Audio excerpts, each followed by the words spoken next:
Hi everybody, welcome back to our channel. My name is Kem. I'm Reuel. And you're watching In Your Prime. Welcome back to our podcast. On today's episode, we're going to go over some helpful tips that can help you out in your day-to-day, alright? 3 things you can add to your daily routine to help improve your life, alright? Because you know, as in our channel, we're all about improvement. We're all about growth and different aspects of growth. Today we're going to focus on how to grow and how to improve your day-to-day, alright? So for the first tip we got is getting up at the same time, even on the weekend. Even on the weekend, sure. I'm not sure about this. That's the hard thing to do. And I'm glad you give me some pushback on that, because when I was in my 20s, I know I didn't get up at the same time. I definitely didn't. Yeah, especially when I was in college. My getting up was kind of random for me, and my body could take it at the time. And those hangovers as well. Don't forget about that.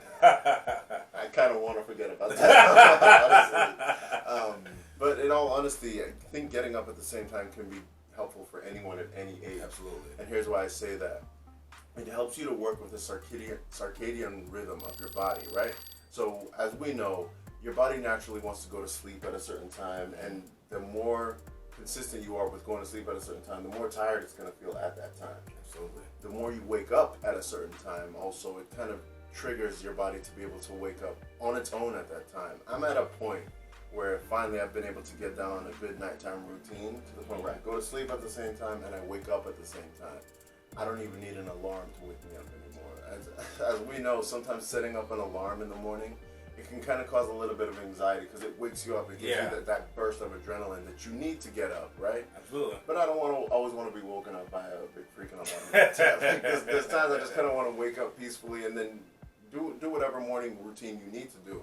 But the whole point before you get to that routine is to be able to wake up at the same time consistently each day, even on the weekends, because it does produce a sense of certainty. It gives you a sense of self-control. And as we know, there's been a big buzzword lately, discipline. Yes. It builds discipline. It helps to create a sense of, I'm doing this each day. I'm going to commit to that each day for however long you want to do it, for however long you want to commit to that certain time to wake up. It doesn't have to be early. Yeah. It doesn't have to be too late. Whatever works for your schedule. For me, I know Jocko Willink, I'm a big fan of his. He tends to wake up, and if you go on his Instagram page, he shows that he typically wakes up around 4:30 each morning. Very consistent at it too.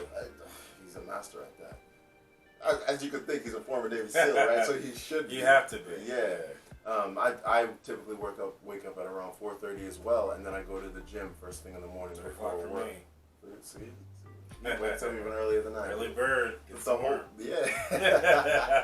The whole point of that is creating a sense of certainty. It's going to help you out mentally as well as physically, because like I said, you will be working with the natural circadian rhythm of your body, and also mentally creating a sense of self-discipline, all right, to get you up in the morning. And once you do that hard thing, once you do that consistent thing each morning, you'll see how productive your day gets, all right? You start off being disciplined, the rest of your day kind of is just gravy after that, because you did the hardest thing first. And the hardest thing sometimes can just be get up right when you need to get up. Don't press the snooze button.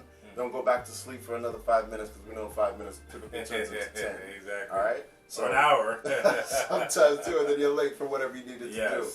Try your best to just get up at that same time. And if you can do it for a week's time, you can probably do it for another 2 weeks. All right? And then it becomes a month, and then it becomes second nature. So first point, ladies and gentlemen, just try your best to get up at the same time. Hey guys, second point to add to your daily routines. I thought of this one myself. I'll take credit this time. Power naps. Now, I worked this one job where I had to literally get up at crack of dawn, maybe even before that, and it was hard for me to adjust to the waking up so early. So it'll be times where I get off from work and I would just crash. I just couldn't stay awake. I just crashed. I mean, got the job, I was done. And actually, I looked it up, and science has proven that mostly us guys who work, 9 to 5 or any job we wake up early morning, around 3 o'clock, 4 o'clock area, we get a little drowsy. Naturally, our bodies do that. Now, in some countries, they actually have a certain section, a certain program where you can actually take naps at the job. and makes your workers more productive. I would love that. Right? I need that. Hey, let's bring this to America. You know, we're here to promote this, okay? Sleep on the job. It's not crazy. Yeah, right? Like kindergarten. Nap time. So, like I said, power naps are essential if you're really drowsy at the end of your work shift and you want to get the extra boost. For example, you know, most people out there have kids, or you have something to do after work, or you have to take the families to the movies, or go on some type of venture. Whatever it is that you need an extra boost of energy to get what you need. But don't take it too late in the day, because with sleep, it's kind of like eating the sugar stuff before you eat your main dinner. Like, you know how your parents always tell you, oh, don't eat that sugar, don't eat the ice cream, you'll spoil your appetite. The same thing with sleeping. You want to take a power nap, you know, most like in the afternoon, around like 3 or 4, and take it only like 20 minutes, 10 to 20 minutes. Because you take it longer, then it upsets your sleep cycle for the following night, right? So if you don't get a good night's sleep before, then the worst thing you want to do is just keep on interrupting it by sleeping too late and then getting up early in the morning. Too early. So specifically, if you want to take your power naps, guys, take it right in the afternoon. Right when you go for work, take a 10, 20-minute nap and you'll be right at it again, okay? So your second thing to add to your daily routines is power naps. Yeah, and just to add a little bit on that, there are actually some athletes who take naps throughout the day, because some of these major athletes, they're doing 2-a-days, right? Think of some of the greatest athletes you can think of. If for all you UFC fans, all you MMA fans, former, I don't know what weight class he is, but everyone knows the name Khabib. I don't know his last name. It's a very long name. Yeah, Khabib, right? Everyone knows Khabib. Nurmagomedov, yeah. Yeah, he beat Conor McGregor. This guy says on the days that he used to train sometimes 2 or 3 times a day, he would take naps in between because it helped to give him that mental and physical reset, right? So if you're too tired, we all know how crucial rest is, and if you know that this point kind of ping-pongs off of the first point that we just had, to wake up at the same time each day, we're kind of prioritizing sleep, prioritizing rest and recovery, because we're working so hard nowadays. There's in this culture, there tends to be a very strong hustle and bustle type of mindset. We need a chance to be able to rest, otherwise you're going to eventually hit burnout. And you crash. And everyone knows how that feels. Nobody wants that, right? So this is something that's also backed up by professional athletes as well. I personally, myself, I don't find myself taking many naps because of, like I said, I was just trying to get into a nighttime routine that was stable, right? So I'm still in the mix of that. But I know some of my other friends, some athletes, it works for them, right? So if this is something that you find that can help you, we definitely advocate for it. So, like you said, take your power naps.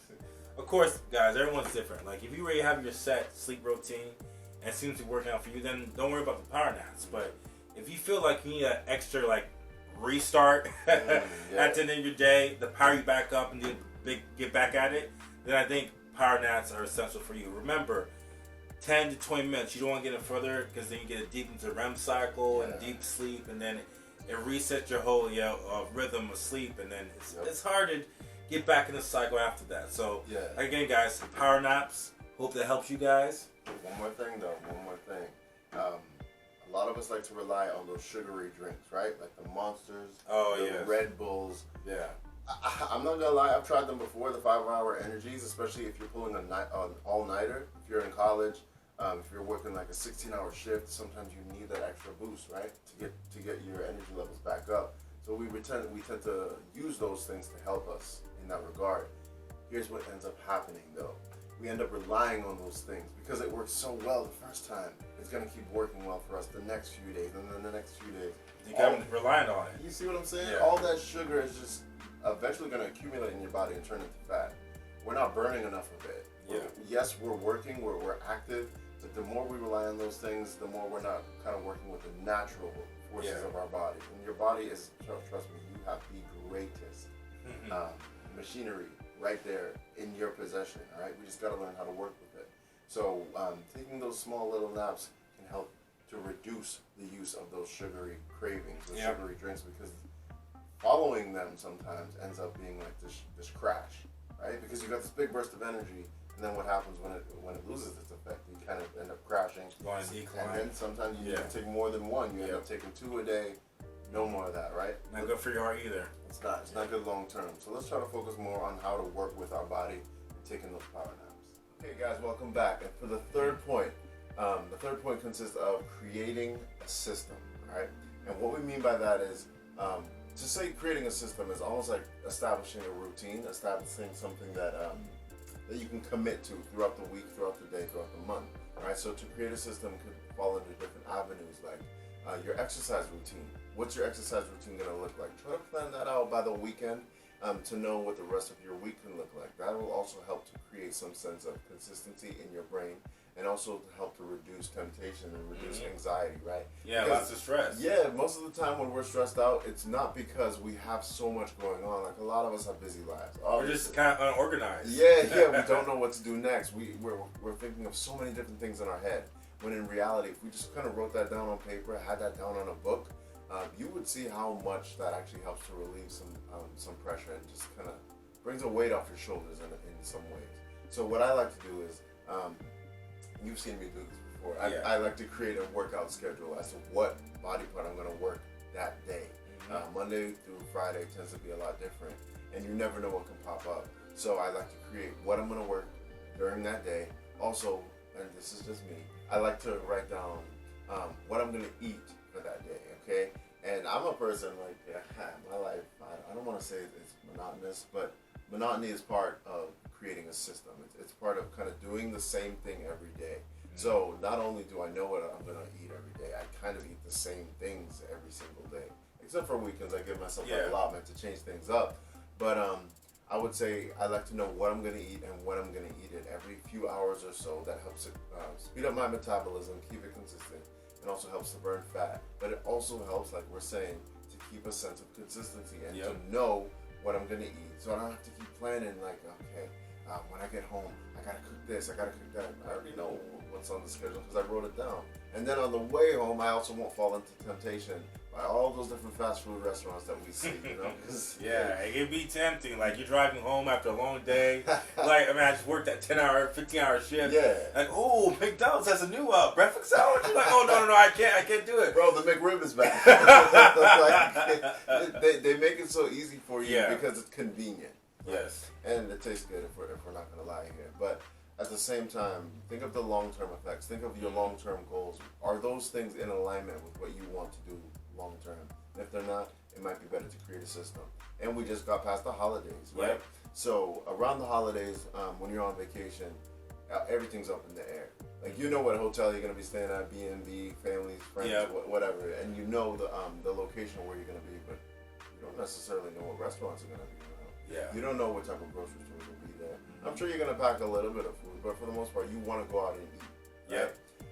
But at the same time, you're trying to be consistent with a certain diet. You're trying to be consistent with a certain meal plan that you've been implementing. All of a sudden, you're going to try to ruin that routine for 1 week's worth of vacation.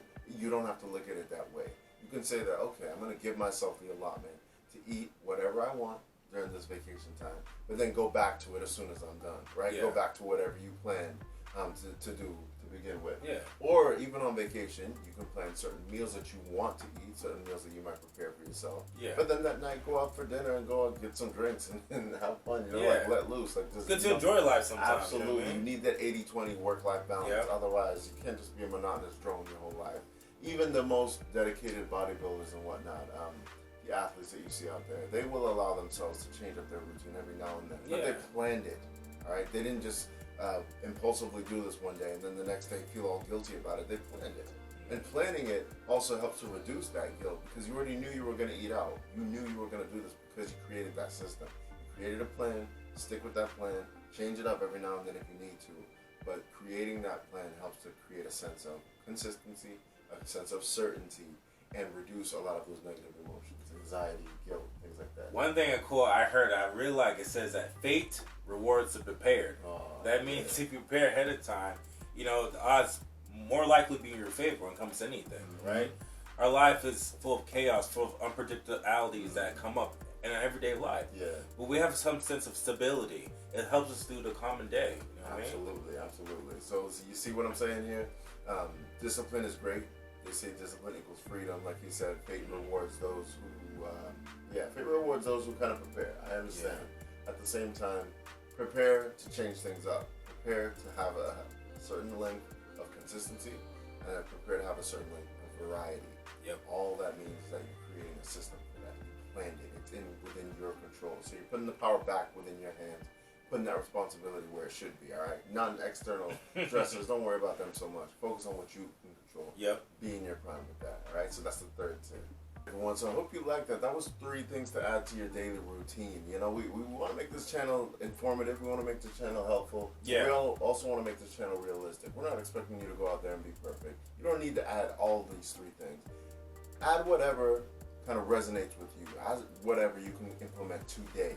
Don't try to set it off for next week or next month. Like, try to put it into your schedule today. These are all doable tips. Yeah. They're things that we do ourselves, and at the same time, they're things that actually the small little things that you add to your daily routine can also sometimes be the small little things that you take away from your daily routine. So if you can add some of these things, you can also see like what areas of my life am I wasting things at, right? So these are 3 things to add, and if you find 3 things that you can maybe even take away, or even just one thing, do that then. You know yourself, you know your schedule better than anyone else's. You know what's going to be helpful. We hope that we're being helpful for you. Like, we do this stuff not just because we want to help one another, but because it works for us. So we're hoping that it's going to work for you, all right? So I hope you enjoyed today's episode. Feel free to like, comment, and subscribe. Share to a friend if you find this helpful and if you think a friend could benefit from this. So once again, my name is Kem. I'm Reuel, and this is In Your Prime. See you next time.